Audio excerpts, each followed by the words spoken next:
ไผว่าชีวิตสบายบ่สบายทุกคนอ่า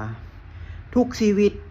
ต้องต่อสู้ต้องดิ้นรนทุกคนบ่มีไผสบายเนาะคือประสบการณ์จริงเลยเนาะบ่ว่าเจ้าสิอยู่บ้านนอกอยู่ในเมืองทำมาหากินเบิดเนาะบ่มีคำว่าสบายแม้กระทั่งเศรษฐีทุกคนเชื่อบ่ว่าเศรษฐีเขาบ่ได้สบายได้เขาแฮ่งตื่นดึกลุกเช้าทุกมื้อเนาะตื่นดึกลุกเช้าเฮ็ดเวียกซุมื้อซ้ำไปเนาะทุกคนเนาะสำหรับคนที่เขาเป็นเศรษฐีเขาบ่ได้สนุกสุขสบายทุกคนลำบากคือกัน คนเฮาเกิดมาบ่มีไผสบายบ่มีไผน้อยคนน้อยแฮง100คนสิมีบ่อยู่คนหนึ่งสุขสบายบ่ได้เฮ็ดหยังหันนะแบบพ่อแม่มีให้แล้วครอบครัวก็สุขสบาย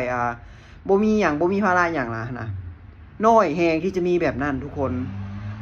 นเกิดมานี่ต่างมีภาระหน้าที่ของตัวเองบ่ได้มีคำว่าสุขสบายเจ้าที่อยู่ใส่ก็ตามแต่อยู่บ้านนอกอยู่ในเมืองอยู่ประเทศลาวประเทศไทยอเมริกาประเทศนอกเนาะยุโรปบ่มีคำว่าสุขสบายเกิดมาเฮ็ดเวียกทุกคนต้องเฮ็ดเวียกกันเจ้าบ่เฮ็ดแม่นไผสิมาให้เจ้าให้เงินเจ้าฟรีๆน้อยนักน้อยหนาบ่มีทุกคน